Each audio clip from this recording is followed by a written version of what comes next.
Hello, today we will guide you through how to get Semrush API. In this walkthrough, we'll show you where to find the API section inside your Semrush account.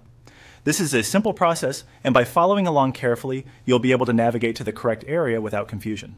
To begin, go to the Semrush page shown in the tutorial. Once the website loads, make sure you're signed into your account so that all account options are available. If you're not logged in yet, complete that first, then return to the main screen. From the main Semrush interface, look toward the top right area of the screen and click on your account. This is where Semrush keeps the personal and billing related settings connected to your workspace. If you don't immediately see it, give the page a moment to fully load and then check the upper right corner again. After opening the account menu, click on Profile. This takes you into the area where your account details and settings are organized. It's a useful section to know since many important account level options are managed from here. Once you're on the profile page, look for subscription info and click it.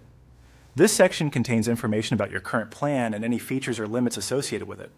If you're trying to access API-related details, this is the right place to continue.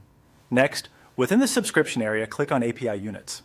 This is the section that relates to API access and usage information inside Semrush. Depending on your subscription, this page may show you details about available API units or related plan information.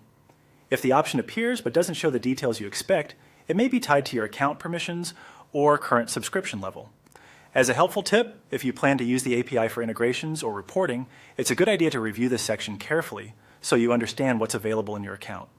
Also, make sure you're in the correct workspace or profile if your organization uses more than one setup, since account menus can sometimes vary slightly. That's it. By going to the Semrush homepage, opening your account menu, selecting Profile, then Subscription Info, and finally API Units, you can reach the area related to Semrush API access.